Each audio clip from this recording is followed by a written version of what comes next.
Okay.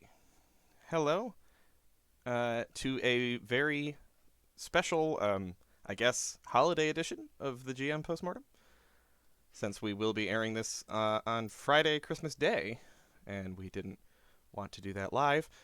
We are here today to ask some questions about well, I guess you could call it a Christmas-themed game, though it's not exactly the whole theme. There's a hell of a lot more going It on. works on several occasions, yes, and that's what it makes it so special as well, which is why we have our very own episode today for. Can I give it away already? Yeah, Can go I? ahead. Can Yeah, I? yeah, Can you I? can say Can the I? name. You can say the name. I can say I can say the name. That's the funny part for Yeah, Stille Nacht. and I can't. Yeah, we are here today on the GM Post-Mortem with Petra Volkhausen, Oh who God, you're is gonna make me do thanks. that, aren't Yeah, you? yeah, I'm gonna make you do that. Um, who is a fantastic RPG creator, in particular of the game Stille Nacht, which we have played on several occasions because we use every bloody occasion to play this fantastic game. Mhm. And we're going to have a lovely chat with her about it and about why she came up with the concept, about how she's been feeling about the strange games she's seen and been in, and just And talk a little bit about all these lovely things. this is Colin from the past talking to Colin from the future. But by the time this airs, we will have played Stille Nacht on this channel. The prior weekend on the 20th. So uh, I'm sure I'm future sure us did a great job. And I'm sure there was crying, and I'm sure everyone had to have alcohol after because that's usually mhm. how it goes. It's a cat's running it with a bunch of absolute drama queens, the likes of us. So I'm pretty sure, yeah, it probably was very, very heavy, and we're all very, very proud of what we accomplished, but we're very, very sad afterward. who who knows though? Maybe we completely fell out after it because I don't know, character bleed. Someone took it way too Oh seriously. yeah, This is now being broadcast in what is, I don't know, the apocalypse of the Colin channel. Everyone hates each other. Dom has yeah. publicly denounced us. Me and Kat is Pope no aren't longer talking talking. to us. There might be death threats. Who knows? Wow. Yeah, Merry fucking Christmas, Lydia. Thanks for Well, that. I'm in the Krampus spirit today, so Ah, no indeed you Christmas are. here, just full Punishing the bad Krampus. children. Why am I pronouncing Krampus like an English person? Krampus. There you go. It's hey, talk about character bleed. It's just all of the Scottish character has just bled in too much over the years. Let's get Petra in before this goes any Before we further, make please. giant asses of ourselves. All right, let's bring in Petra. Hello. Good afternoon. How you doing? Hello, I'm doing well. Oh, Thank you for having me. Of course. We love your game. Ergo, we could not pass up an opportunity to talk to you, and especially on this most inauspicious of days. On well, it's not actually Christmas, but when this airs, Christmas itself. The setting several hundred years ago of your wonderful horror game that has scared the living crap out of me, and then also brought us both to tears on multiple occasions. so for anyone in chat who doesn't know the game at all, Petra, how would you generally describe it and summarize it in a few short sentences? So, the game, the structure is a seance. Even though I don't use the word seance because it's so specifically in the spiritist, rooted in the spiritist or spiritism era. But it's a conjuring. People come together, the villagers of a small village come together, or some of them. So they were invited by a medium, and they will spend a dark hour or two right before midnight trying to find out who of them murdered the ghost or, well, the previous person that comes to visit them and has been haunting them for the past 3 years. And so this is their chance for redemption or just to lie their ass off and try to literally get away with murder. And it's I guess little bit unusual, the setup, in the way that there is a facilitator, but most of the work is done by the players. Most of the prep work is done by the players, because you design your characters and you can set up a few facts about the village, but you also outline the ghost, which is then played by the facilitator. So the facilitator plays the medium, which only plays a role at the beginning and the end, and then throughout the game they play the ghost. It's a prompt-based game. It's very rule-light. It doesn't take much. I guess you can confirm it if that's true. It doesn't take much to learn the rules. As a player, you don't even have to use a dice or any die. That's just what the facilitator does. And so I said it's a prompt-based rule. So as a facilitator, you have a little script with questions that the ghost has for the villagers, to try and find out who of them killed them, Who done it? and who done it, and why, and why. I want to say that Go ahead. was one of the big things, and for me in particular, that was so fascinating about playing the game for the first time. But then also once I've playing it again, actually running it again, just the very different approach and who does what. Because I, so far at least, haven't seen that in any other RPGs, even the duo ones we've played, Colin, or the smaller one-shots that are similar in the sense that they are very, very deep in terms of feelings, in terms of darkness, in terms of how far you can really go with characterization and improv.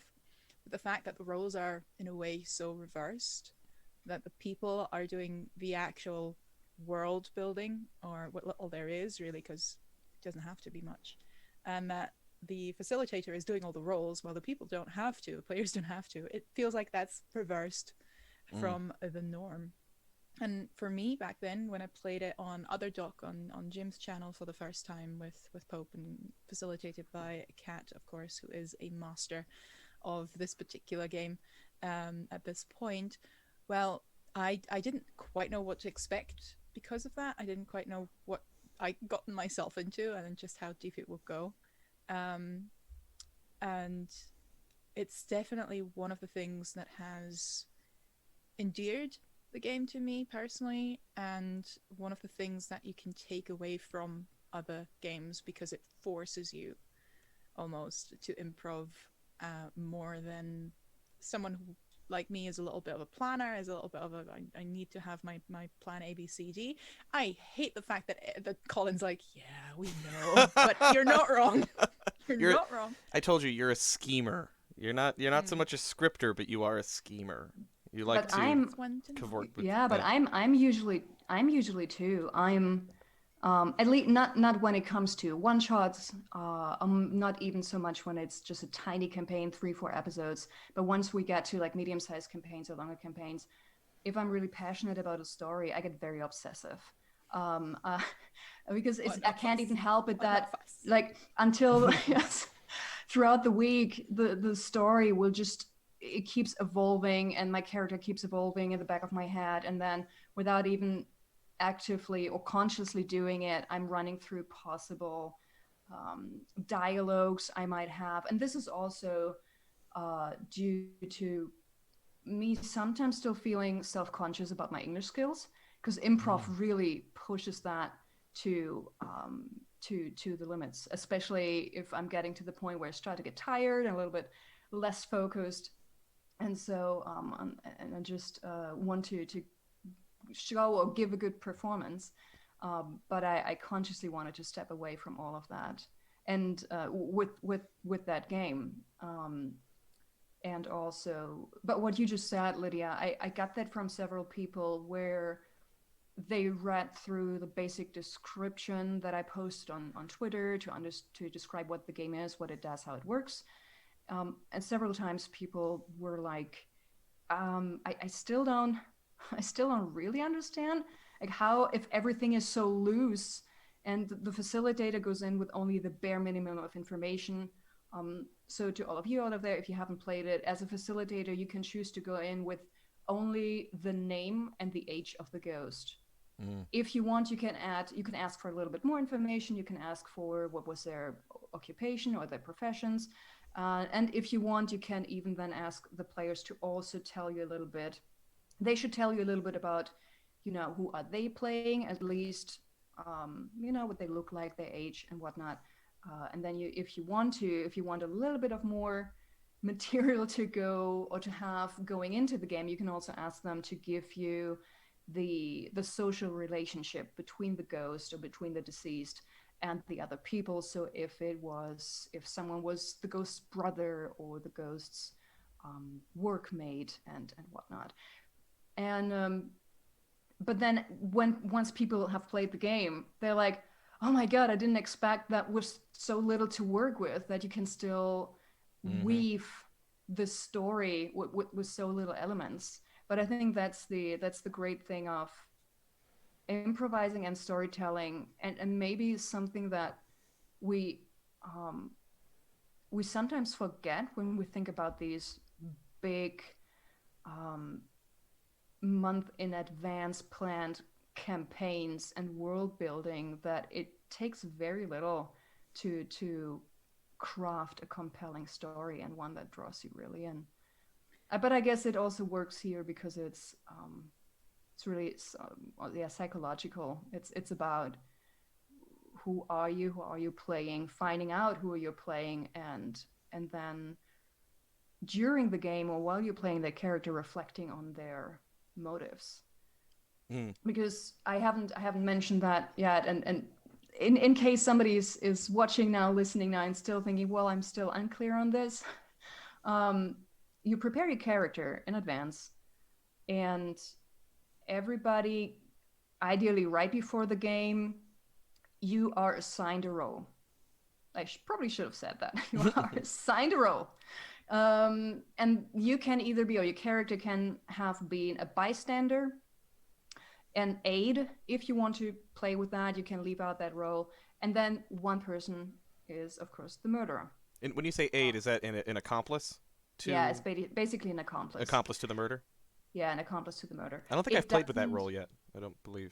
Yeah, I think every game I've seen so far, they left out that role, and I'm actually running a session next week, and I want to use the aid because I did that in the test games, and it worked quite well because it doesn't have to be. It can't even be an accident that somebody just, for example, didn't hold back the deceased from going where and interpreting the accomplice like this. But you do have the option of doing. I will say we're doing that when we run it on my channel, which at the time this airs, it has already happened, and we did a fantastic job, of course. On the 20th, we are doing that because we are playing with 5 people, which we have not done before. We don't normally use. Well, every time I've played it, it's been 4, a party of 4.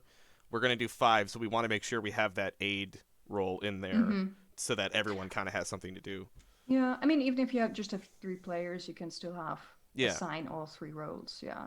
But before I forget it, so if that makes the players feel better or give them a bit more security, you can do the whole game where everybody closes their eyes, and then the facilitator with their eyes closed asks that only the aide and the murderer open their eyes for a moment so that they can recognize each. Yeah, exactly.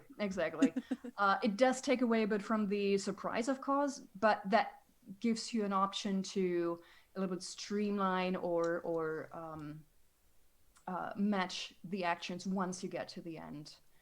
You don't have to talk about it because it doesn't make sense anyway. You don't know where the story is going. Right. And that's, I guess, where I began the thought before I derailed.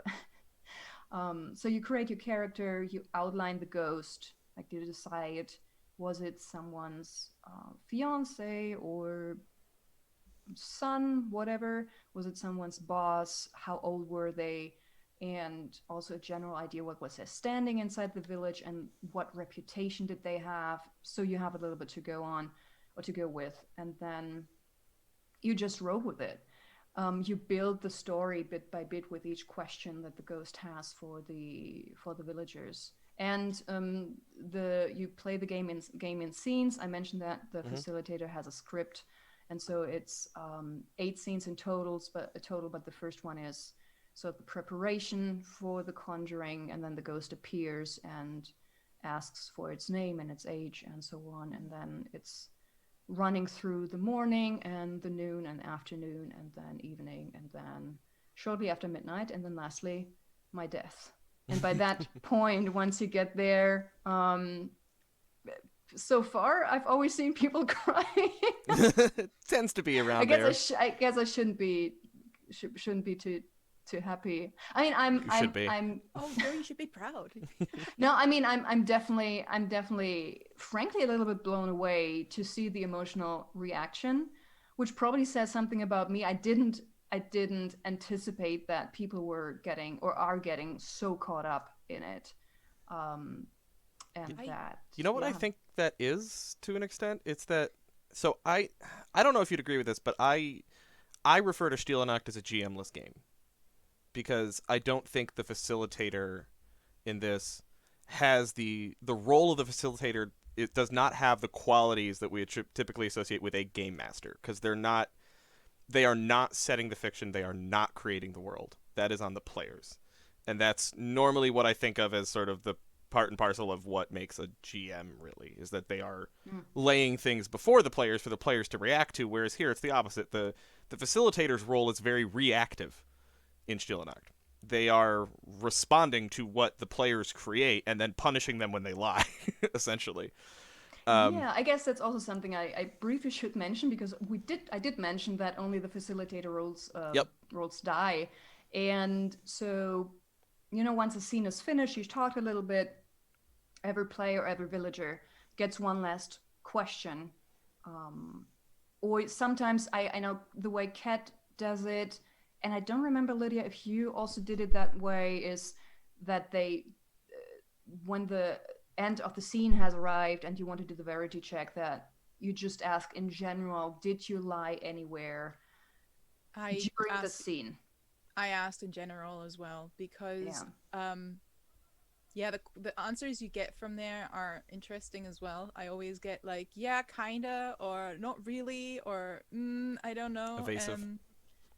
And I think it would, for me, if I asked about a specific thing, it would feel like kind of stopping the flow a little bit for me personally. Like, that's interesting. I don't know. That's interesting. Yeah. The way I wrote it, I asked, to ask a specific question, like basically to ask for confirmation.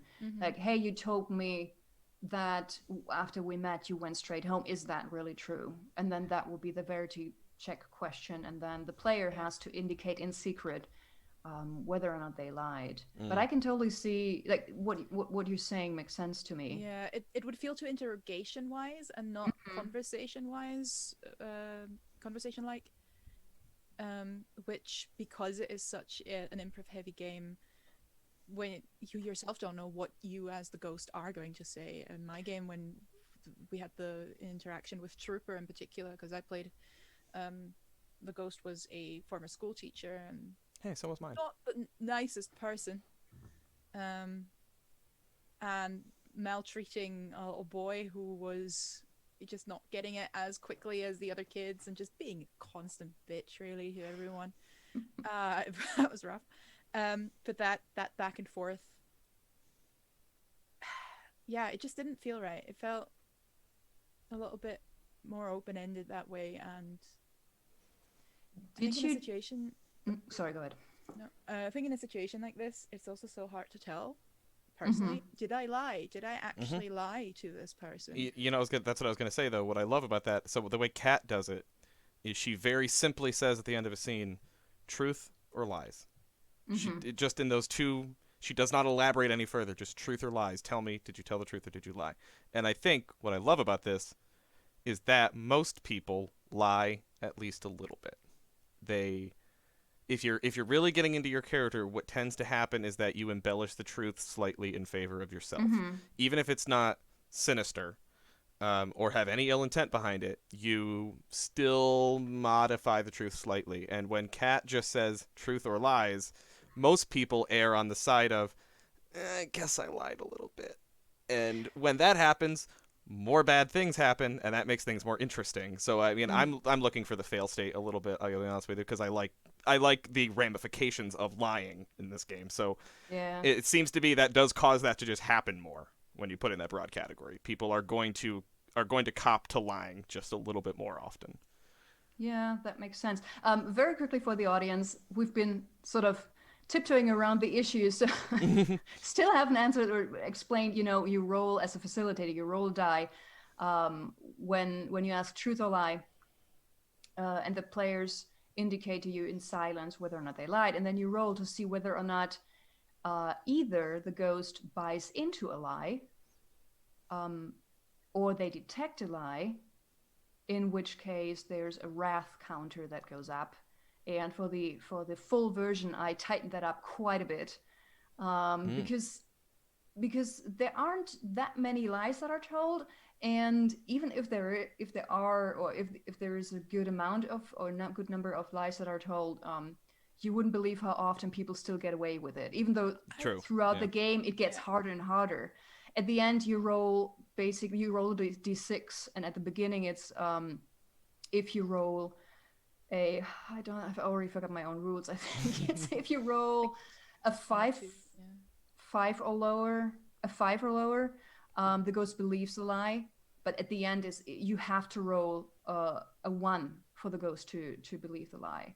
And it still works. It still worked several times to get away with the lie. But when the wrath counter advances and you unlock one of the 3 stages, someone is harmed at random. Yeah. I really like that. That's the other part. Yes, your lies. You can lie, get away with it yourself, and have someone else get randomly punished that didn't do anything wrong. Yeah, and I love that, because in a game about intrigue and trying to figure out who the person is, I don't know. I just picture myself in the room. I picture myself there when it happened, and when I played the game, I lied, and I wasn't even the killer, but I lied, and I got someone else. The way Kat did it, I don't know if this is if you, I don't think this is specified in the rules, but the way Kat did it is that the ghost reached out and grabbed somebody and aged them like 20 years. Yeah, she introduced that. I completely leave that open.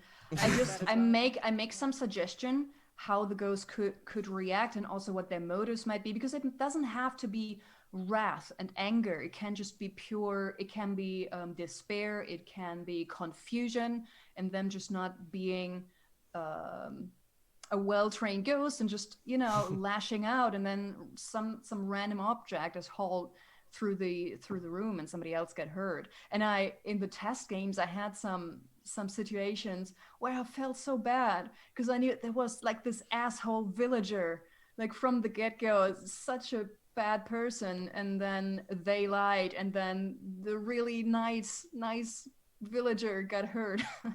But I wanted to really quickly come back to what we just said earlier, Lydia, where you said that you prefer to not to leave the verity check very open and just ask them, was there a lie involved in your, or included in your answer anywhere throughout that scene?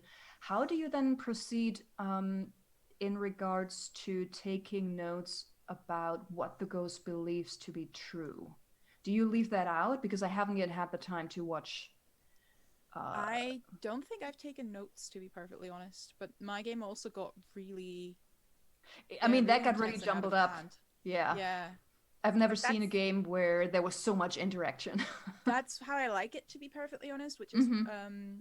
I like, from a mechanics viewpoint and from understanding the game, the way you've turned it into scenes, and the individual prompts make perfect sense. That's great. But in terms of RP viewpoint, I wanted to make sure that it doesn't actually come across as too scene structured. So, and they, to be fair, I didn't have to worry about that, because they just kept getting at it and at each other as well. I just saw the ending. Oh my god. But so the last... no, actually I saw the second half. I actually saw the second half, now that I come to think of it. But yeah, Ben, and just to be clear, I'm perfectly fine with anybody going ahead and tweaking the rules, because honestly, that's what I do with every game. Oh yeah, totally. And sometimes I'm probably being unfair, because some people say that, well, you should at least play it according to the rules or by the rules once to know what it's like, and I'm like, Yeah. I don't like that. I don't like that. I'm a 'Cause, firm believer in that whole. It's not even rule of cool, but just if a rule is getting in the way, if a rule is, or if a rule is just doesn't mean it's a bad rule, just means that perhaps it's not conducive to the kind of table you have in front of you right now, the Right, particular people that are playing.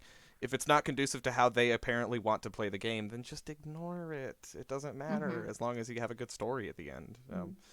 Also, I find it really interesting, all the feedback, because at some point I want to add not another update. That's not gonna happen in a long while. But at least I want to update some kind of document about other things that sort of crystallized and sort of other ways of doing it. Because so far, even though I said earlier I tightened up the wrath counter, basically 5 detected lies bring you to stage 3 of the wrath counter, which then triggers the end of the game. I've never seen a game that came or went beyond stage 2. Oh. So, and I had the wrath counter at the beginning was even longer, and so right after the first test game last year in November, I was like, okay, that's not. I have to change that, because the truth tracker filled up super quickly, and then we weren't getting anywhere. There was very little punishing going on, and I didn't like it. There needs to be more punishment. No, I mean I feel you. I want to do Even that from now, but I'm just curious, like the different approaches that people do to the how the ghost punishes people, and right. it just came to me that I want to do it. I want to run this game because I want to run every game ever, and I would love to do that from a compassionate standpoint. If the ghost is having a kind of come join me, I need friends sort of thing. You're giving me ideas. I'm lonely and the... I want my villagers back. And my that's I like that a lot. I would love good. To come play with us. Well, I think that will really depend on what the ghost is like and what the villagers have created for you. Yeah. It's really out of your hands. The players do lay the groundwork, but I'm already thinking ahead. Like Lydia, your ghost is very vicious. Probably the most vicious ghost I've seen so far. I was like owing like mad in chat because I'm like, Trooper, I love you. I asked you to be in this game, but now I have to be such a horrible person. Every time I've seen this game, the ghost has been an asshole. I'll say that. The ghost has always been an asshole, and I feel like that's just people absolving their guilt of like someone who kind of deserved it a little bit. Yeah, I know Kat has led a run. She ran one game where it was a tragic case where the uncle, he meant to kill. That was the one I was playing in, yeah. Yeah, he meant to kill, right. He meant to kill the ghost's wife, so his niece, but he meant to kill the ghost's husband, which he didn't like. He thought that this other guy was better for her, but he ended up killing his niece. And when the very first game I played, that first test game, which was a 2-player game, because I wanted to see how it would go with 2 players, with 3 players, with 4 players. It was such a heartbreaking story because I played a young woman who was killed out of jealousy. There was just this guy who constantly tried to basically get her into starting an affair, and her trying to stay true to her husband, and then so. Yeesh. Yeah. My first one I did, I can't remember. I think I was the village tailor when I was a villager, and Dan Raymond, who I haven't seen around recently, but he used to play some games on my server. Dan Raymond played, I want to say, a barber, but none of these roles really matter. The point is that we decided early on that our characters were 2 gay men who were having a secret relationship, and that the ghost had threatened to out them. And that she was likewise local school teacher. She was the village school teacher, and therefore carried like probably more respect than a lot of other people in the community, and was threatening to out us. And the great thing is, neither of us were the murderer. We didn't do it. It was someone else entirely, but it cast when that started to come out in the game, it cast massive aspersions on me and Dan. even though we had nothing to do with it. But Yeah. I just noticed that pattern, that the ghost just tends to be kind of a nasty piece of work in all of the games that I've played, and I really feel like there's like a little bit of, I mean, there has to be some motive for killing them, but like you said, it could be something as simple as jealousy, where that's not, they obviously weren't asking for it. Like, this is not something where they are a bad person. They just were the object of desire of a bad person. Yeah. What you just said, I think it's the exact same way. I think it was Anna who said it, that somebody should have had a reason to kill them, which doesn't have to be the case. That's I think true. maybe that's something I should also point out. Even if you're assigned the role of murderer, it is up to you to decide whether it was intentionally or by accident. Yeah, and Or in that one, it something was in by accident. between. It Or was by accident in ours. Yeah. something in between. But you're bringing up a point, or in general, something that's really important, not just for this game, but also for any type of horror game or where it gets really intense, is laying some groundwork for safety. Very important in this game. Yeah. Just starting with your usual lines and veils list, but also, for example, when you're the facilitator, maybe ask the players, can you think of a punishment the ghost might use that you would feel uncomfortable with? I mean, it goes into the lines and veils list, but also think about that specific situation, because you never know what might accidentally rub people the wrong way, or what might bring back some really uncomfortable emotions, and just maybe also talk about, as a whole group, what everybody and what is the mood, what kind of ghost are you going for. It can change, of course, but I think it might be good to know if everybody in the group thinks, oh, I would like to have a despicable person I can hate and loathe, or maybe you have people in there who say, no, I'm perfectly fine of playing a despicable murderer, and who killed for whatever reason, money, jealousy, whatever. I'm not entirely sure, but I think that might have been something my players have done in that one shot with the school teacher, because they fairly early on painted her as a very strict and mean person. Like, there were several of them collaborating that story. I don't know if that happened in the moment and someone said something and another one joined in. And I, depending on whether you know your players as well, that's always makes it different, whether you have a group of strangers or a group of role players you're familiar with. But yeah, that's the sort of decision you have to make. Is that something you want to almost take away from them, like to have that situation play out live, or if, especially if you have inexperienced people with such a format, then is it worth taking that, or almost like, sacrificing that aspect just for player safety? Yeah, I guess where I was coming from, making the suggestion of also letting the facilitator know what the group is more likely to go for. Again, it can change.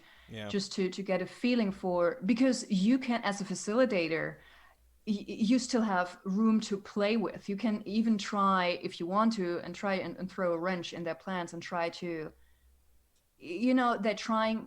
It's like, they're trying to outline the ghost as somebody who did really bad things, but you can still try to hold against that and try, even a very calm and rational way, try to explain it. And then that might not feel good to some people who really came to the table to hate on the ghost. Yeah. I mean, they can still do that, obviously. Yeah. That actually plays into one of the questions we got in our Discord, because Ulfric asked if there are any characteristics that you've seen groups creating in the Ghost, like every game, if there's any recurring things that you often see people creating in a Ghost, or if, on the contrary, there's been stuff about what people chose of the Ghost that has surprised you. And is there any consistency at all? I'm curious. Like, have you noticed strong patterns forming? I mean, if for the ghosts that were really bad people, I guess they always had similar characteristics. But thinking about it, just thinking about their reasoning for doing bad things was always different. You in your game, right? You had this nasty school teacher who, and the funny thing is, but I guess that's Trooper for you. You know, he even found nice words for the teacher Trooper, yeah. in the cooldown. You say, well, I kind of, from my point of view, I kind of understand her because she has a hard job, because she probably also has a hard life. Infinite empathy. Yes. That man.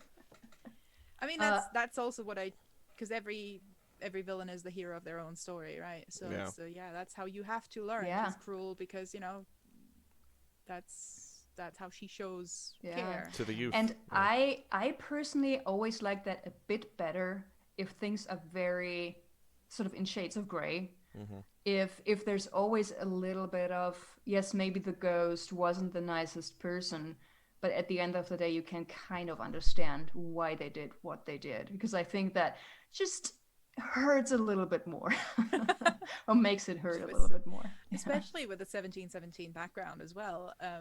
Of course, you don't, historical accuracy, such a loaded term, my god.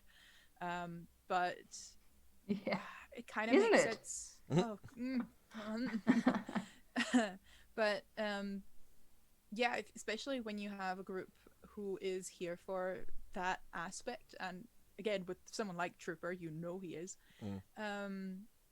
then I'm happy to play into these archetypes or stereotypes almost a little bit more, because I know someone like him can work with it beautifully. Mm-hmm. I did want to say on the point of the nasty ghost, one thing I found interesting about the dynamics of my game when I played it was that the ghost was kind of nasty, and therefore the people who were not the murderer, nonetheless, like myself and Dan, nonetheless were purposely screwing things up in a way because we had the motive that we did not want her to be at peace. Right. We hated her that much that I think my character at one point said, like, good, I hope I see her next year. I hope she comes back every year because fuck her. I think I remember that. I think I saw that part, yeah. May she never be at peace. It's all she deserves. Fuck her, basically. And it made it so much more.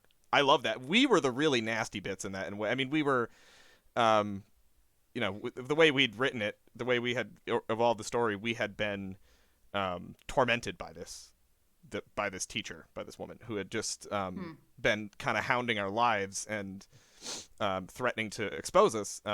But it made us incredibly vindictive, and yeah, we were purposely throwing out lies at some points just because we knew it would piss her off, and we wanted to piss her off. Well, yeah, I encourage lying, because me too. some people. I have some people who are scared, and because you, as a player, you not just as a player, the medium as well, you only have 3 life points or health points or harm points that you can accumulate, and then you're dead, and then you're dead. Super dead. I mean, I leave it up to I leave it up to the group to decide whether they are then going to start haunting the group the following year. Ooh, yes, I like that. But I think that's one thing I like. And Lydia, you already said it yourself, and I saw you seeing it in tweets. Every game is a little bit different, and different enough to want to play it again. And even though the ending is always the same, like the villagers, those who are still alive, are left behind, the medium leaves, there's always something else at the end, and the emotions in the room, like in the virtual room and the imaginary room, is always a little bit different. There's like that one. It's the end of the song, and like the note that's resonating at the end is always a little different. Yeah. And in our case, quite literally, because Lydia came in and surprised all of us by actually singing Stille Nacht at the end, and we didn't know she was there because she hopped into the Zoom call and had her video hidden, and all of a sudden we heard the song floating in our ears, and man, the temperature in the room just dropped 10 degrees. I mean, it was Kat's fault. That was Kat's idea, and it was spine tingling. I do want to ask, though, since Lydia mentioned historical accuracy, we have a question here from Spencer, who says, tragedy can be a powerful tool for horror and character explanation in TTRPGs. When it came to Stille Nacht, what made you want to explore the specific tragedy of the Great Christmas Flood of 1717?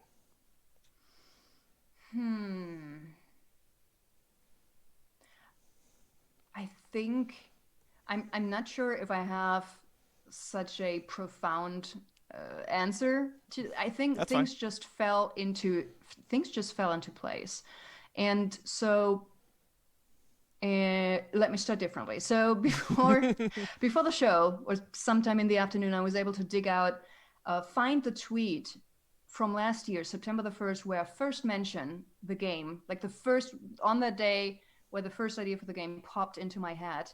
Because, Colin, you said earlier that to you, it's a GM-less game. Yes. And what I wrote, because it will show you that the original idea was a little bit different from what's going on now. And I wrote it in German because I think my original idea was to first publish it in German, because otherwise I usually always tweet in English. But basically I said, well, I just had an idea for a new little RP, which combines my love for the sea with that for horror stories. And it's about a family having to pay for the sins of the past committed by some of their members.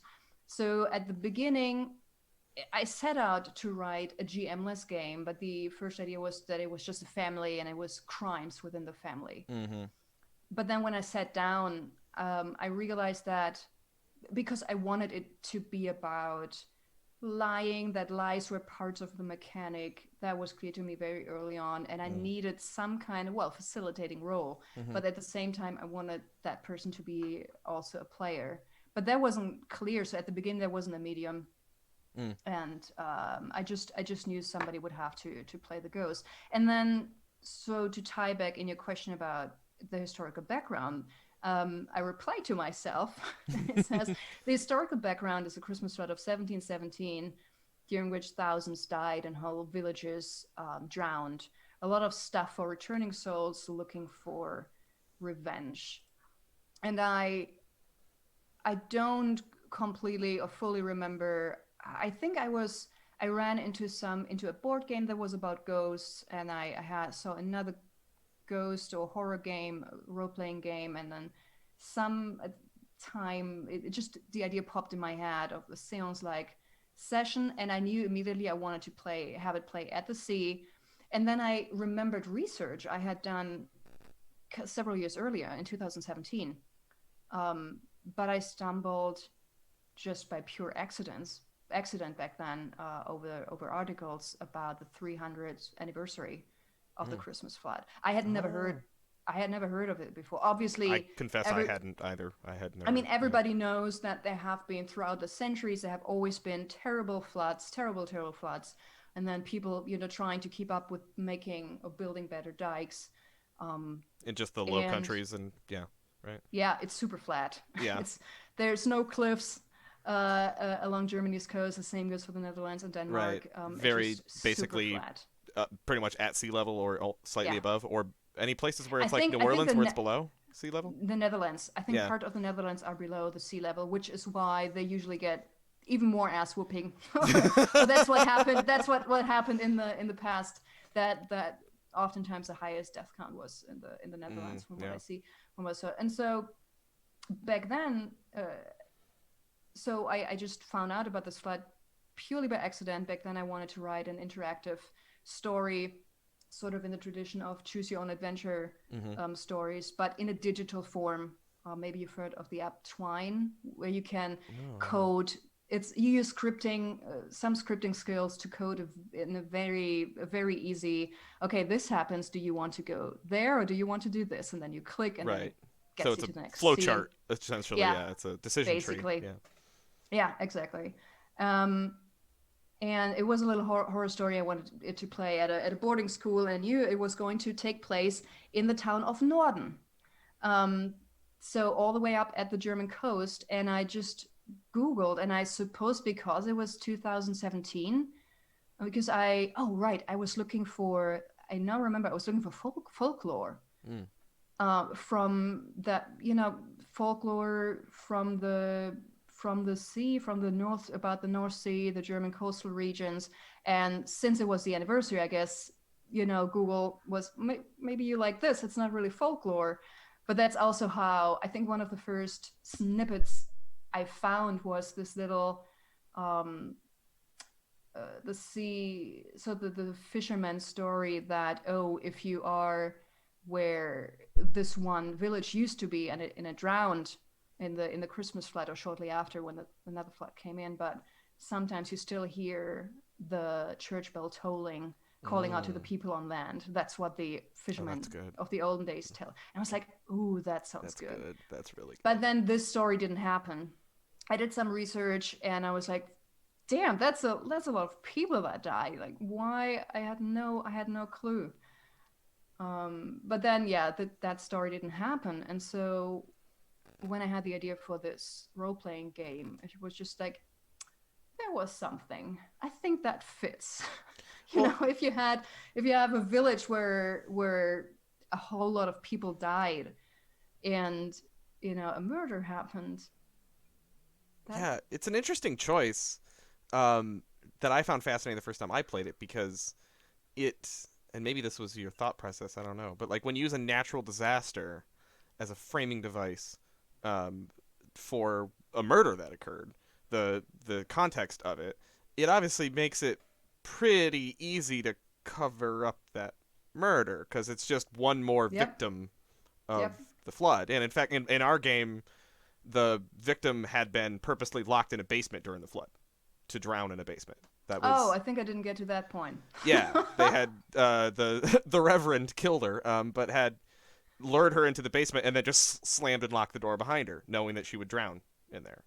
So a very sort of, as murders go, a kind of passive-aggressive way to do it, I guess. But it's it's interesting. It gives great cover, and I guess I don't know if that was your intent, that it's because the murder is unsolved that the flood gives really good cover for the murder. Yeah, it serves multiple purposes, because you already have this terrible tragedy that sets the tone for the village. Going from there, everybody trying to go back or to reassemble some kind of, or a likeness of a life. And I mean, how it's up to the group, of course, to decide how well off the village is, or if it's still struggling very much, if trade is bad and whatnot. But so you already have the lasting psychological effects of such a tragedy, and especially because everybody will have lost someone, or it would be very unlikely that you have someone who didn't lose a family member. It touched your life in some way. Yeah, I was gonna say touch your life in some way, but then I just thought it was interesting to then go ahead and add a murder. Just for that added drama. I love it. Yeah, and then if for those of you who read the prologue to the game, it's just my sheer never-ending love for the North Sea, because I spent quite a bit of time up there as a child and as a teenager, just 1 week every during fall break, but that was enough to just cement my love for the sea. And there was I get that. Fully here for that. I just love the combination. Love it so much, I just need to set a murder somewhere nearby it. Yes, exactly. Love and also, murder. The funny thing is, and I only realized that after I had published the full version, I completely leave it open why these ghosts are returning. Because that's something you can bring it in, you don't have to. But the way I describe it is that every year after the flood, at the same time the flood happened, everybody who died returns to the village. Again, you can completely leave that out if you want to. Oh yeah, we didn't use that. I don't think I've seen that part used. That's interesting. That's a different dynamic. So, then the question becomes, why do they return? Do they return because of their own trauma? Or do they return because they know that someone died unjustly? So that's just a narrative breadcrumbs that people can play with. But again, even I want to use that. as we have seen time and time again, even if you leave that element out completely, it's Yeah, I honestly still did not know that was in excellent. there, Petra. I had not seen that aspect used, and now I'm really curious because that adds an interesting, like almost a community shaming aspect to it. That the rest of the ghosts are like, yeah, there is a ghost among us who does not belong here. We were all taken by a tragedy, by a flood, and there's someone here who was murdered who should not be here, and we are going to keep coming back until you lot figure that out. That's yep. interesting. And frankly, I just like the idea. It's just how can I make this spooky? Yeah. That the on their way to the house or hut on the outskirts of the village, that is what the path that the villagers go to get to the seance and to meet everybody else. Everything is quiet. It's Christmas Eve, but nobody's celebrating. Everybody's hiding behind drawn curtains, closed shutters, because they are literally facing their own ghosts. And so I Yes. just really like that idea. I have this great Maybe image of them walking to the some house, walking by screams them, and like seeing the faces of the deceased, forming lines along, kind of watching them quietly as they go by with, looks of shame in their eyes. Like I'm in that's love with that. exactly that's why I in the section for the facilitator I suggest to think about what the haunting looks like. Yeah. Can you actually are the ghosts roaming the streets, or is it just almost deadly quiet with maybe the occasional scream or sobbing and whatnot? Yeah. Oh, that's good. Oh, that's good. I'm doing this game. To come up with or to bring up another one of the questions, because we were talking about inspirations, Kat actually was asking what were your inspirations for the format and the mechanics for Stille Nacht. Did you base it off any other horror game, TTRPG, or Yeah, I just knew that um I think with this game I wanted to try and cure my own control freakishness, my need for control when I don't have a whole lot of experience running games. Like I still consider myself a baby DM or GM. I ran at this maybe 10 sessions in total.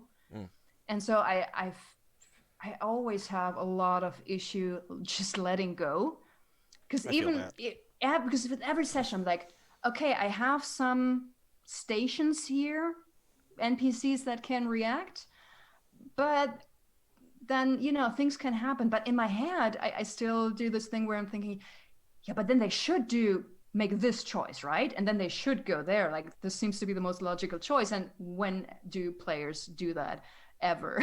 Mm, yeah. And Come on. then I also have a habit of planning way too much, which is fine if you have just an ongoing campaign. But if it's, I think I made a mistake by starting playing or running one shots, as that being my first experience as a GM, because I wanted to finish the story, and it rarely ever happens. And so You're in good company, by the way. You're talking to two notorious overplanners who've had to aggressively let it go. Like it's no been a Disney challenge. song could ever live up to the amount of Let It Go we had to do.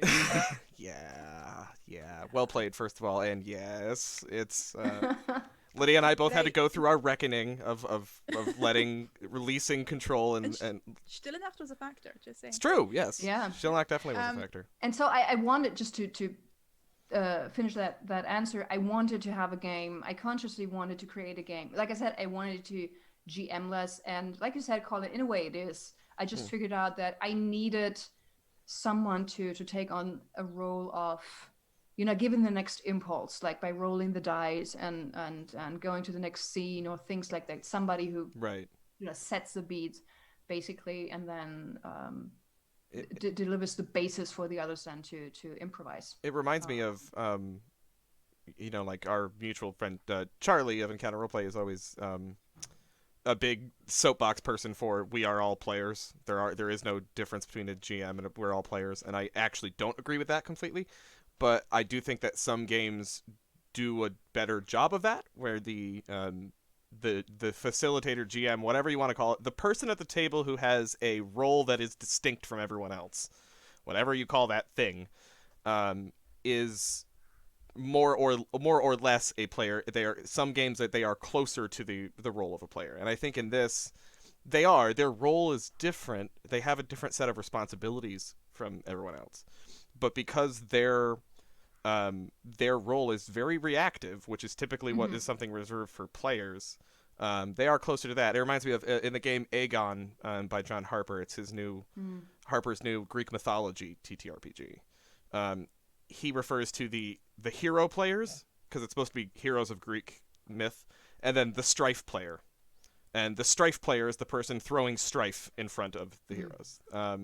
But still a player in that same sense. And I think that's kind of what the ghost medium facilitator person is in Stille Nacht. They're there to complicate their lives a little bit and react to what they do, but they're also they are not creating the world, and that's the biggest thing that I see that makes them not really a game master. They are just reacting to what the players create, which is my favorite part of the game. Yeah, because they don't remember, or they remember very little. It's not that they don't remember anything, because then they wouldn't have a reason to come back. Right. They remember some things. And I agree with you. I wouldn't necessarily say that in more traditional role-playing games that the GM is also a player. Right. But I think a DM is a player. I don't think that's bad. That's something that No, that's fine. So every so often there's this heated discussion going on. The discourse. The Discord, yes. It's where somebody starts a discussion of, yeah, but games should do it like this. And then really the GM should fulfill the function of A, B, Z. And so if you don't do that, then what does it say? And I'm just sitting there, who the fuck cares? Thank you. Why would you even want to have, then you would have, all the games would be the same. Like we should have games that fulfill different functions that have a traditional GM. And I think you should, you have to listen to your players. You know, it's not about you. It is still collaborative, but I never had an issue with sitting at a table where somebody is a traditional GM who has all the, is pulling all the threads in the background. Yeah. Because frankly, sometimes it's really nice to, be able to lean back a little. Oh yeah. I think part of the discourse trademark around this is the fact that I think people, when they say, like, we are all players, come at it from different angles. But one thing I've noticed when people say that is one of the things that they mean by that is that the GM's happiness, the GM's enjoying the game, is every bit as important as the players. That the GM is sometimes a very self-sacrificing role, in that you plot and primp and preen and make everything pretty for the... Good alliteration, Colin. Make everything pretty for the players, and it's not about you at all and what you want. It's about just being someone. It's almost like a service position. And I think when some people say that we are all players, what they mean is that you actually matter too. Your enjoyment of this game matters too. Oh, absolutely. And you're here to have fun as well. That's how it should happen. Hold on, I'm going to shift my cat. Stream cat. We encourage stream cats. Stream cat, we're always we can. Yep. She likes to do this thing where her hind legs are still on the chair, but the rest of her body is spread over my legs. It's right in my lap. Seems to be comfortable. Oh, stream cats. Are you getting Ori now? Ori is sleeping, and I know better than to disturb her. Good. I do not wish to start any conflict this early in the day. We've had a couple of other questions, unless we want to talk more about cats. Are feline overlords, which is perfectly fine with me. Well, I think actually I just noticed that I believe Ori peed on my floor. So, right. Great. What did you do, Colin? I don't know what I did to anger her, but we are going to have words something later. I hope that's an apology. Yeah, I have. Don't worry about it. I got a paper towel here. Carry on while I deal with this. Well, We've got a couple more questions. One about playtesting. Anna was wondering about playtesting process for Stille Nacht. What feedback did you incorporate into the final design of the game? How long did it take to develop from start to finish? You touched a little bit on that with the tweet and Kat's ideas. Yeah. So like I said, the initial idea popped into my head at the very beginning of September, and then I started taking notes, and I still have them. I try to find them because it's interesting for me to see where it started off and then how it developed. So I ran play tests, the first test it was in November, December. One thing that was immediately clear, the way it was set up at the beginning, and the feedback that I got was what several players said was, I don't feel encouraged to lie. Like, why should I lie? And what wasn't in the game at that point were the secrets. Like, there was no, aside from the basic social connection, like, okay, we're family members, or these two villagers were workmates, or what have you, there was no other preconceived connection going on. So there was you had no reason to lie for someone, to try to protect someone, or to try to blame someone, try to make someone look suspicious. And so after the first test games, that's what I added. It was the secrets that you choose before the game, and you can do that in secret. But if you do it digitally, you run to the risk of assigning the same secret twice, which I guess it's not too bad. But that has happened sometimes. Yeah. Well, Lydia, what happened in your game with someone mixed up? There was miscommunication about who the murderer was. Yeah, but why would you bring that up? Because I always knew it was a risk. The first time I played Stille Nacht with Kat and we assigned things in secret, I knew at the time, I'm like, oh, this could actually go wrong. That wasn't even a problem with the secrets, because I assigned the secrets, because I want to make sure it's interconnected. It's not two people each other. It's not a problem, obviously. It's just my idiocy here. And because I thought it would be nice if everyone had a connection to each other that they can then build on if they so everybody was connected by a secret. Gotcha. Yeah, so they knew what someone else had done, but the person doing it didn't know that they'd been seen doing it. I think. That's how mine was. Okay. Yeah. So, what was it? Yeah, Trooper, you saw, or your character saw, Spencer's character take something from the victim. And that's actually it's actually left open. I mean, all I'm saying about that is, one person just witnessed somebody else doing something, for example, taking something from the deceased, or talking intimately with the deceased, or following the deceased, or something like that, but they don't really know what was going on. And then I don't even mention whether or not the other villager was aware of them being seen. So that is I did adjustable. What I did do, that's why I was confused for a second. What I did do is then tell Spencer, you took something from the victim at some point. Or, X saw you at the marketplace just before the murder. I did tell the person you were seen, or you were at that marketplace just before the murder. Because I remember when we played that on Jim's channel, I remember a couple of players being a bit taken aback by someone establishing that truth for them and not being quite able to immediately make something of it and spin off of that. So it was kind of dropped under the table. So I figured, let them know about that. But I only let them know before the game, so it was still spontaneous enough. Yeah. So they knew that someone saw them, but they didn't know who. Oh, interesting. Okay. I think so, or that they were there. I don't remember how exactly I phrased it, because that was a spur of the moment. I mean, honestly, there's so many ways you can play with that. Now, what happened with the double murder was literally just my handwriting and bad lighting, because I hold up the sheet of paper that said murderer or bystander, or I think it was bystander. witness or something. I Oh, don't know. murderer of villager, and the Mm. words were the er at the end or something. I don't know what Lesson exactly happened. Because obviously I was holding it up. Like, can you see it? Can you see it? Are you sure you can see it? Is it upside down? Because I have no fucking idea right now. And then it was like, can you hold it a little bit to the left? To the left. I'm like,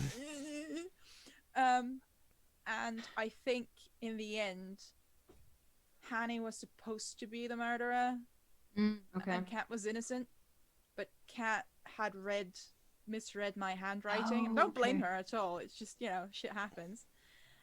So Hanny's first confession to murdering her was the real one, but then Kat went full Kat and did the whole drama. I killed her because this and that, because of the boy.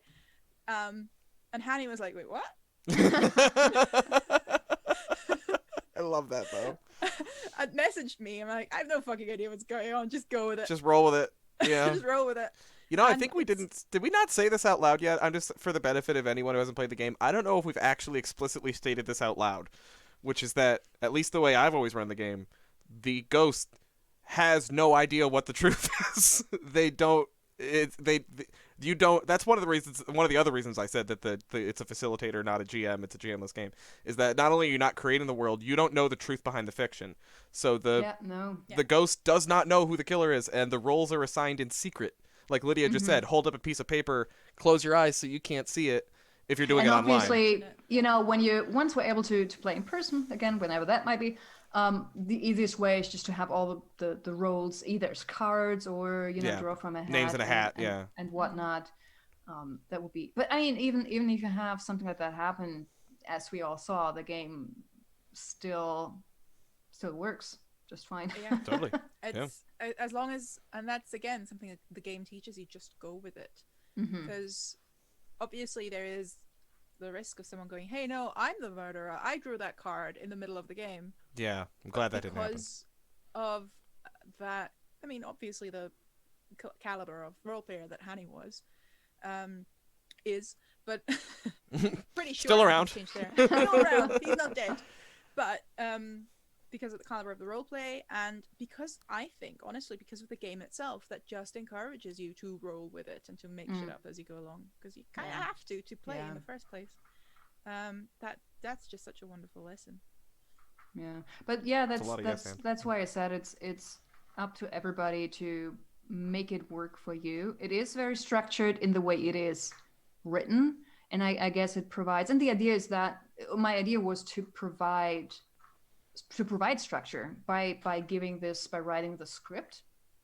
But then obviously, if you have a group of people who feel very comfortable with improvisation and have done it multiple times, you can just run with it.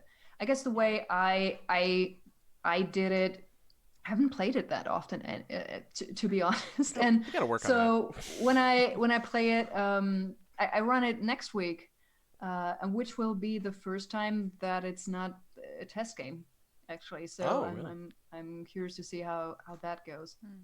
I think, if I remember correctly, also, the end, because normally once there's a confession, that immediately triggers the end state. But if there's a confession and the ghost believes it, like if somebody makes a fault, I should say, if it's if somebody tells the truth, they automatically believe it. If somebody lies and the ghost believes it. The thing is, though, they did believe that, but because they were in the middle of roleplay, I didn't trigger the You mentioned that, yeah. So you got to be free to make those decisions. Partly I forgot it. Partly it was just Trooper confessing as the boy, and then that being very clearly a lie. even though I didn't know the roles assigned, but it was just okay. Fine. I killed you. I did it. Fine, I did it. All right. Can you also trigger the end state by breaking the circle? Yes, if enough people do it. If it's two or half or more of the people break the circle, that triggers the final phase. If somebody dies, that triggers the final phase. If stage 3 of the wrath counter is unlocked, which again hasn't happened so far. So in future version, or at least in this document, I want to, like, a commentary that I want to upload at some point on it. I want to suggest that if you feel free to experiment with like a hot seat kind of game where it's like one detected lie per stage. So, and just see what happens if you have a troop that really likes some potential chaos. That would be us. What else triggers the final phase? Maybe well, we should try obviously, that. if you move through all, if the ghost has asked all the questions, then it naturally leads to the final stage. And I think and as you just said, if somebody confessed and the ghost believes them, if it was a lie or if it was actually the truth, then that also leads to the end of the game. And so I guess what I didn't do, it hasn't been a problem so far where somebody decided to confess really, really early on. But it might be a good idea to just point out, hey, maybe don't start confessing after half an hour. Yeah. Because then the game might be over very quickly. So you kind of just touched on this question, Petra, and I'm curious if there's anything else. Celeste asked, is there anything that hasn't been done in this game that has surprised you that you thought would have been done by now that you've seen, and anything that hasn't been done that you'd like to see? You said you haven't seen the wrath counter get all the way up yet. I would love to see that, yeah. Because that sounds badass. Did you think that was going to happen more often? After tightening it up, but then frankly it's probably also a question of math. How likely is it? And also I had in a test game, in one of my test games, there were maybe 3 lies that were told in total. And but again, the game still had its rough edges, so, and I guess people were a little bit confused here and there, and again, what I said at the beginning, they didn't feel encouraged to lie, they didn't feel that they should protect someone else or themselves and whatnot. And but I would love to see the wrath counter. I want to see that happen to stage 3, if only to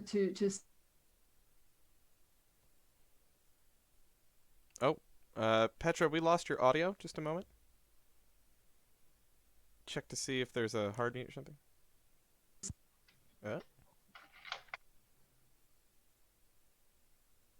Say something there? Oh.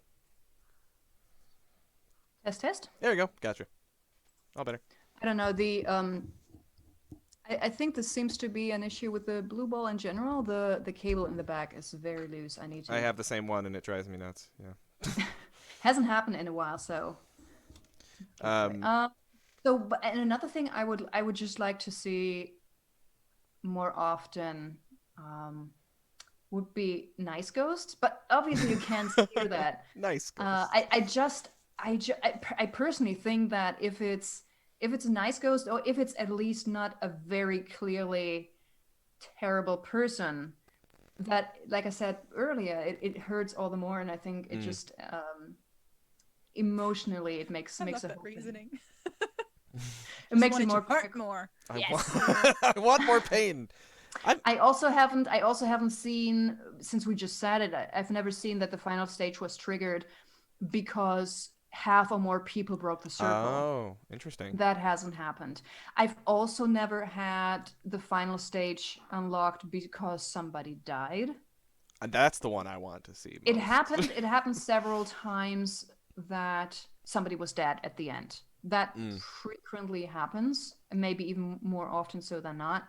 Although maybe it's even out. I'm not sure. It was half and half with Trooper, I think. That's so interesting though, that like that's the lion's share of the possible end states of the game haven't happened. It seems like they're all different, and yet they all turn out very different. Like we said, the note resonating in the room is very different every time.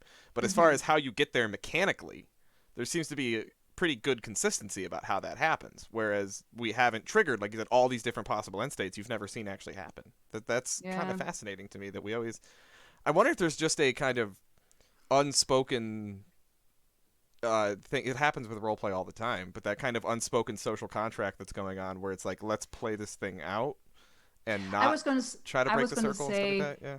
Breaking the circle, obviously nobody would do that in the middle of the game because then they're out. Yeah. if somebody breaks a circle, it happens at the end. I've seen 2 out of 4 villagers break the circle right after one another, but they were already in the final scene. Yeah. So right. they were already in the end. And I mean, obviously, I'm taking note of that, and because it makes me wonder if in the long term maybe I should make some suggestions of how to. Because the question is, what buttons do you have to push to make players do certain things? Right. But in the end, What I guess nudges? what it boils down to is how you play the ghost, and are you turning the screw, like the thumb screw, by being in their faces and vicious. And I love, Lydia, how you did that, because you were so unrelenting with the questions. Or Yeah. I tended, at least in the test games, I have to see how it goes next week. I tended to play more like the quiet, confused ghost That's what Cat does too. tries to get people more over this, like, a psychological level, sort of either trying to activate their guilt or trying to just make them, they can do things, either make them angry by trying to justify what you did when you were still alive, or that tends to be how Cat plays it, where she does a very good job of this, though. The way I've seen Cat do it is that she starts off as a very confused ghost, primarily, just I don't know what happened, I want to understand, help me understand, who gets more and more pissed off as it goes on. And as it does, she always uses the kind of descriptors of, like, the ghost is becoming more corporeal, becoming more solidified, becoming more human, and with that, reacquiring human emotions like rage. And as the wrath goes up, it really does come out as more anger, and that's a really interesting way to do it. But, like, Lydia has played, I've GM'd Lydia and stuff in horror games, and I tend to be a pretty in your face about it kind of person. Yeah, you're a dick. Yeah, thanks. And I would like to play that. I'd like to say I haven't played with that ghost. I'd like to see the ghost that from the very get-go is targeting the perceived weaknesses in the villagers, and going for trying to hurt them from the very beginning, if not by actually causing them harm, but just by, like, needling and hitting them in the heart from the beginning. I think that'd be a fun way to do it, and I kind of want to try that now, and I will. And I have one question for you really quick, Petra, that was not from ours, but I'm just curious for my own edification. You mentioned that the math may not be totally in your favor for it getting the wrath counter up to 3 state. When you designed the game, did you? I don't know if everyone does this. I'm designing a game right now, and I'm just trying to learn how people do this. Did you sit down and, like, do the probabilities, like run the math and do the tables to see how often that would happen? Nah. Nah. I think people who love thinking these things through and who love to discuss rules, they would be terrified if they knew how I was about just compiling the rules. So I was like, okay, I want lies and I want truth basically to be the currency of the game. Yeah. I need a tracker, and then I need a counter, and then I guess at the beginning I had again, the counters were very long. And so right now I just have the wrath counter, and then there's a truth counter, but also the truth tracker, because there's way more truths that are being told than there are lies. But at the beginning I also had a lie tracker, and I very quickly did away with that because it was way too long. So I just honestly, it was learning by doing. And again, even now, I think that I want to see somebody shorten the wrath counter even more. But I'm very gut driven when it comes to throwing together the rules, because I personally don't. I mean, I enjoy playing more crunchier games to an extent. Like, as you said at the beginning, if there's a rule that in that moment it doesn't serve the story, I'm like, who cares about the rules? But I know so many people who would never let that fly. Where sometimes to the point where I'm wondering, why aren't you playing a video game? Right. And that doesn't mean this is the wrong way to play the game. There is no wrong to play the game, a way to play the game. It's just not. I'm here for the story, and I don't need a 200-page book necessarily. Right. Well, so the reason I mention this is because I suck at math. I'm terrible at math, and I found that there is a website that I'll actually shill because I think it's great, called anydice.com, that lets you run the probabilities for numbers on any set of dice. So well, that's good to know. yeah, so like the reason why this came up is because I'm working on a game right now that is 2d10 based. Okay. That's your basic roll. And so what I wanted to know is what are your probabilities of getting. So if we say if you get a 10 or less, it's a failure. 11 to 16 is mixed. 17 to 20 is success. What are your probabilities on any given time of getting those? So like unmodified, that means that 45% of the time you fail, and 55% of the time you at least get some kind of success. So that's my baseline. So I wanted to figure that out because I wanted to know for myself in this game, how often do I want failures compared to successes? How often, how heroic are these people going to be? Are they going to be the type that succeed more often, or they fail more often? In a game like Cult Divinity Lost, which uses 2d8s, I think, it's weighted toward failure. You're going to fail most. It's like 60% of the time you fail, because it's a horror game and it wants you to fail. Yeah. That's just it's weighted that way. Like the range of success, I think, is from 0 to 10 you fail, and because it's 2d8 you can only go up to 16, so it's weighted in favor of failing. That's what I was thinking. So I was just curious, if the probabilities of like how often is this end state gonna happen, just probability wise, I have not done that. I'm gonna have to do it just to find out. I'm gonna have to run the numbers. I'll get back to you. But the thing is, so I did play a little bit with the easiness of by which you can lie to the ghost, so get away with get away with a lie. Because at the beginning I had it at I think I made it easier at the beginning to get away with a lie, and so I tweaked around, I played around a bit with that, and at first I thought maybe in the last stage, when the memory counter hits stage 3, so meaning the ghost remembers not everything, still not everything, but a lot. I feared at the beginning, by just saying, okay, you have to roll a 1. Otherwise, the ghost will not buy into your lie. I thought that would discourage people from lying.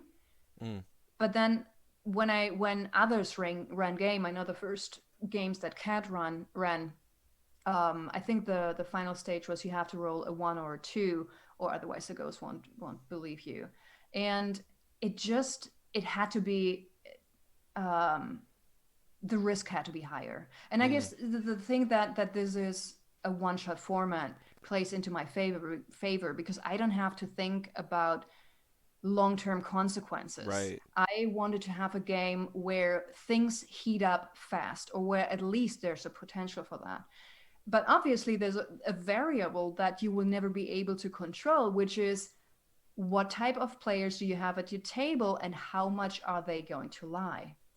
Do you have players that are like, I don't want to lie, because then my character gets hurt, maybe. And then you have others, like you just said, Colin, who enjoy to just go for it. And, push the big red button and and create chaos. And see what happens. Right. So I guess human element, nothing. You could only apply math to the system up until a certain point, but there's a variable that you can't control. Right.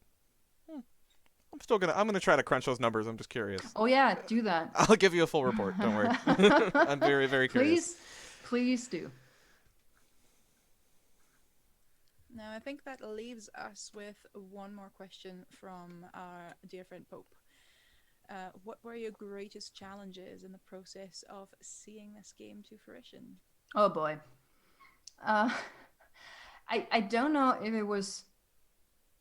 Well, no, it was one issue. And I just, even though I just said I didn't really think a lot about building the framework for this game, building the mechanics, I almost quit writing the game. Really? In like, so yeah, that's you're hearing it here first. I almost, An well, no, exclusive. actually, I mentioned it on Twitter, but probably nobody remembers it. It was last year in October. I got so frustrated with myself because I had this vision of what I wanted the game to be, of what I wanted the atmosphere to be, of what I wanted the general story to be, and the outcome, and I just couldn't see the mechanics the way I had written them do that. Like I was like, I can't see it happening. But I guess now I realize that this is the exact same point that others often come to. What I said at the beginning, where I explain to people, okay, this is how the game works, and then they, look at you or tweet, well, I still don't fully understand how the storytelling can work. If you're going with so little. Mm. And yeah, but I almost gave up. How And far then I along was, were you when you almost gave up? oh, that's a good question. The original document of the playtest version was 15 pages, but like, I guess really just 10, because there was 4 pages of the historical background Mm. and then the cover page. So 10 pages of the game in and of itself.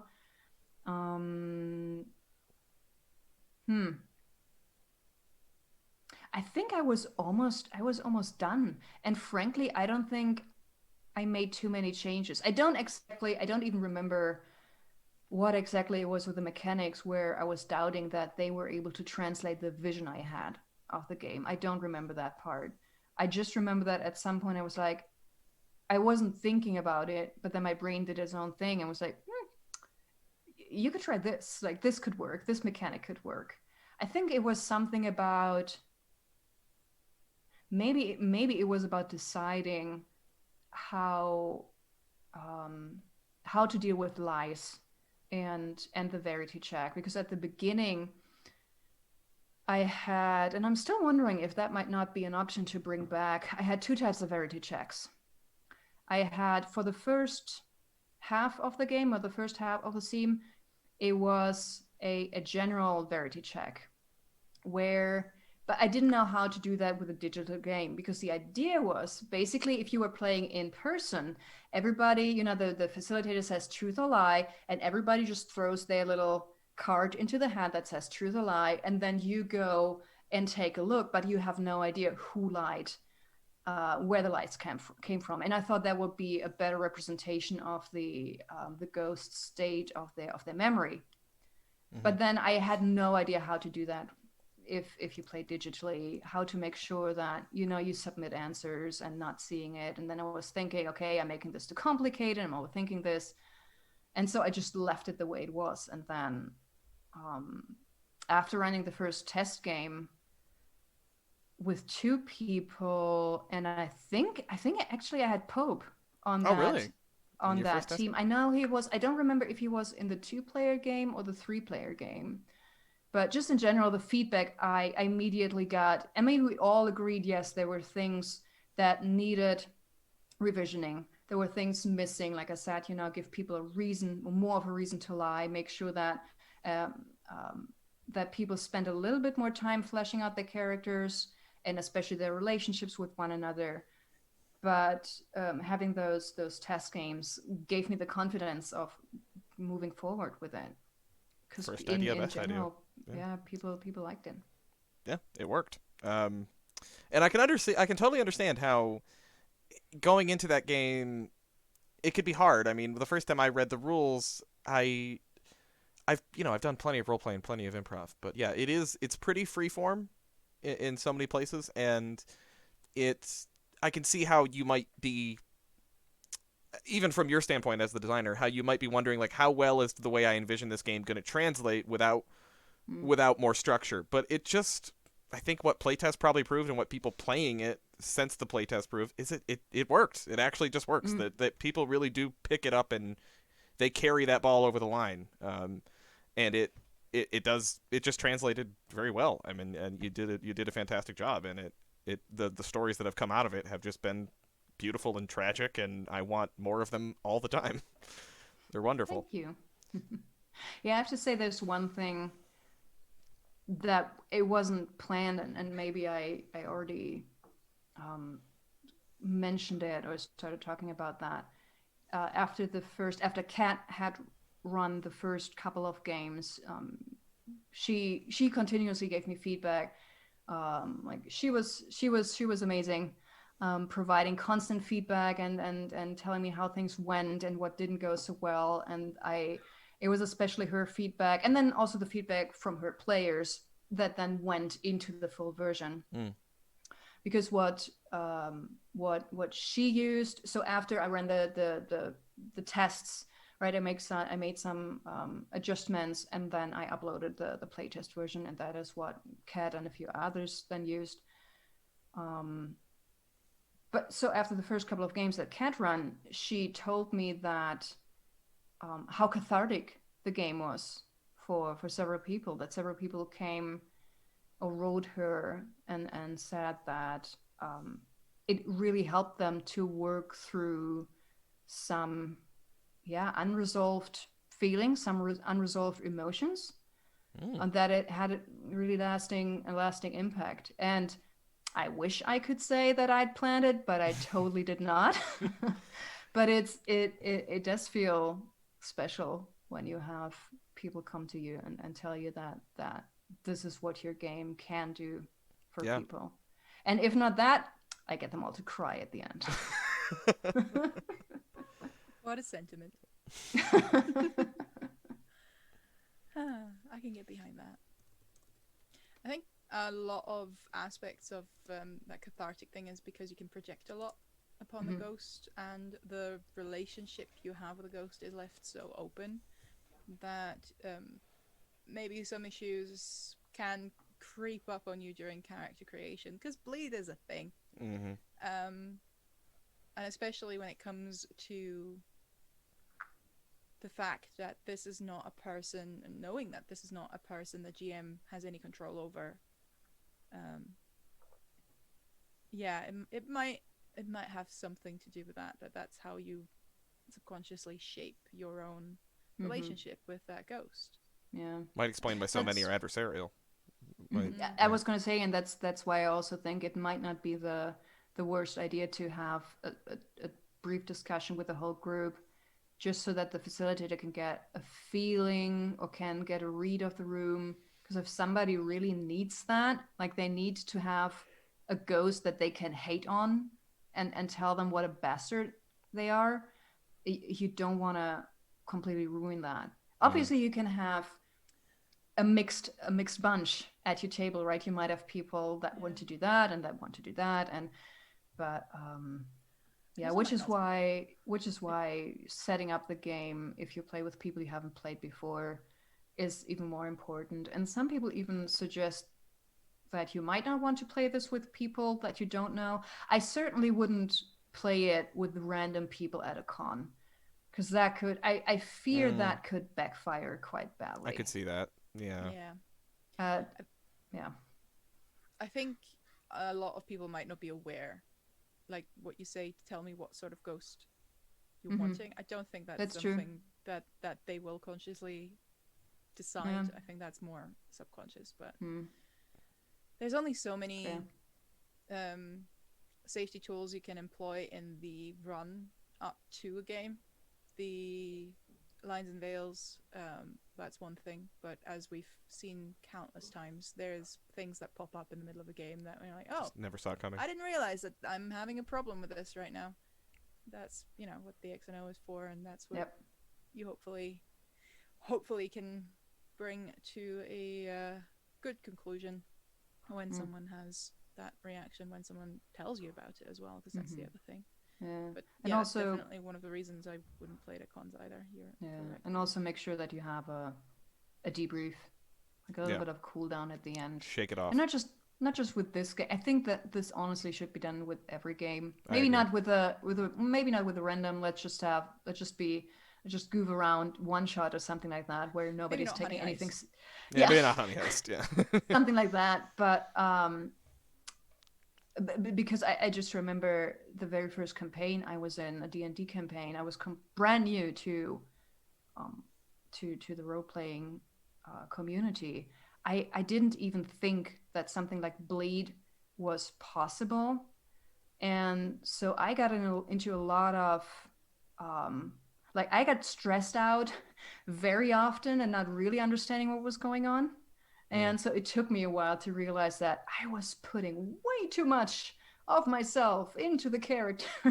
And then the character comes back into you. That Yeah. happens. You put a lot into it, and then you find that you're taking on the emotions of the character, Mm-hmm. and So that's why on this channel when we do one shots, especially because we do one shots every Sunday, when we especially do horror games, we make sure that we stay on stream for the whole debrief at the end, because I think that's an important thing for people to see, that it's a good practice to have a moment, get out of character, talk to each other as people, and just shake all that off. You gotta just let the character fall off your back, because it'll stick in your brain, if you don't. I would never want to end a game of Stille Nacht where the final piano chord in the room is hit and resonates, and then we all say, "All right, everybody, see you later," and walk away, because that'll just leave so much emotion just hanging out there. And I think you need to take the time to deconstruct it and talk to each other, and just remember that you're all just people playing a game, and that none of that was real. Because it's so easy to trick your brain. Your brain really, there's been research on this plenty of times. We've talked about it on the show before, but your brain really can't tell the difference, and it takes on those emotions very powerfully, and it's important to take the time to shake them back off. No, I absolutely agree. But frankly, I've never been in a campaign where there was a debrief.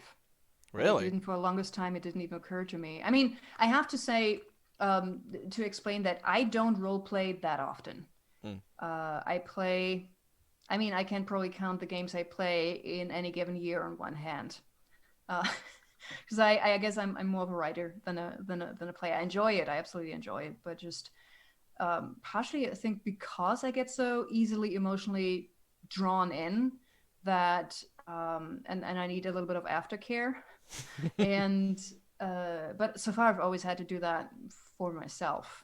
And I'm very happy to see that now it seems to become a normal thing to do. Just like having a lines and veils list has, at least in our circles, Very seems much to have become normalized. become a normal thing. Yeah. And the same way a debrief should be a normal thing. And it can be just 10 minutes of saying, okay, what happened? What did you enjoy? What did you think worked? What vexed you in the moment for whatever reason, as a character, and blah blah blah, and so on forth, and so on and so forth. A bit of stars and wishes there helps too. I know Anna uses that. Right. The old, what did you like? What would you like to see? What didn't work? That kind of after evaluation is good. And I think for a game like Stille Nacht, in my opinion, vital. I think that's something you really should do because of how emotionally heavy this can get, and you need to take the time to break all that down and shake it off, and it's good. So that would be my pitch to anybody out there. If you're running this game, do that just for your own sake. Do it. It's good. It's good. But please also play the game, because it's wonderful, and the experiences that we've had playing this game. I mean, like I said, at the time this video airs, the wonderful experience I'm sure we just had 5 days ago playing it on this channel, but also every other place I've played it, every group I played it with has brought something different to it, and you've really just, Petra, you've really just built this beautiful structure in which role players can just run, have so much freedom. I find the game is very empowering for role players because of how much control you have in the world. The GM is not, like I said, is not creating the world for you. You are, and it's very, very empowering. It really brings out some really high-level roleplay from people. It just seems to be that you've created a game that is extremely conducive to people really unlocking some stuff that they didn't even realize they could do. And I guess just from me to you, I just want you to know, I think that's something you should be extremely proud of. This structure draws that out of people. No, that makes me very happy to hear. Good. Well, so with that, I think we are going to head out. We are going to say goodbye. Merry Christmas, because it is the 25th. Merry Christmas, yes, to all those celebrating. Whatever you're celebrating. Happy holidays. Happy holidays. All that good stuff. But we are going to bid farewell to Petra for now, and Lydia and I are going to come back and just talk about what's coming up on the channel, and then be off. So, Petra, thank you so much for being with us, and can't wait. Hopefully, ideally, I want to play this game with you someday. So, like, my people will talk to your people. My people are also Lydia. So, all right, Petra, thank you for being here. Thank you. All right. God, I love that game. Yeah. And she's pretty great, too. Definitely. And you should buy that game for your friends, for yourself. We're going to put a link in chat because we've been shilling it from almost day one, and we won't stop anytime soon because of all the reasons that you've heard today and that you will keep hearing from us. Yep. And I will put a link in the description on YouTube when this goes up as well, so you can get a hold of it. And I hope there's new games coming up as well at some point. We didn't really talk about that just yet, but do keep an eye on Petra's Twitter. The German comes out. Take that away from me now, Colin. Take it away. I'm losing. You're losing the English. Yes. Well, okay. Coming up on this channel at the time this airs, this will be Friday the 25th. On the 27th, you can watch City of Mist on One Shot Sunday, a game I have never played before. And like so many other games on One Shot Sunday, I've never played it. But we're going to be playing with a great crew of role players that day. I have absolutely no idea what it's going to look like because at the time we're recording this, that is 17 days away, and that is future Colin's problem. But we are going to be running a game, and I can tell you that Rex, our dear friend, member of the server, longtime player, JT Rex, is going to be running that game. And I know that this is his first streamed game GMing, so let's all show up and give him some support, and I'm sure he's going to absolutely crush it because he's brilliant, and the game's going to be super fun. And then, of course, here on this channel every other Friday, you can catch the new episodes of the GM Post-Mortem. I don't believe we have our next guest lined up after Petra yet, Lydia, so whatever, we'll figure it out. Again, future us's problem. I'm not thinking that far ahead. Please don't expect me to. Yeah, and actually at the time this airs, right? I mean, what a great conversation with Don we had, huh? Man, how about that? So many great things said, so many smart, brilliant insights brought up. Man, we're such great interviewers. Just No. You never let me have any fun. And, I would pitch everything else, but by the time this also airs, the Encounter Roleplay season is over, and who knows what else is happening. So I can't pitch all the games I'm currently doing in past land that I won't be doing at the time this airs. So, but you can find us on Twitter if, for some reason, you decide you want to hear us ramble more. I'm Half-Hours Tarmet. I'm Lydia, and I am Half-Hours Tarmet pretty much everywhere that matters. And I am Colin at Colinomicon on Twitter and all the other places. And yeah, as Lydia said, all the places that matter. Follow us if you want to find out what we're up to and probably, I don't know, see pictures of my cat. Seems that's likely to happen at some point. But until next time, this has been the GM Post-Mortem. And do not forget that crying is a free action. See you all in 2 weeks.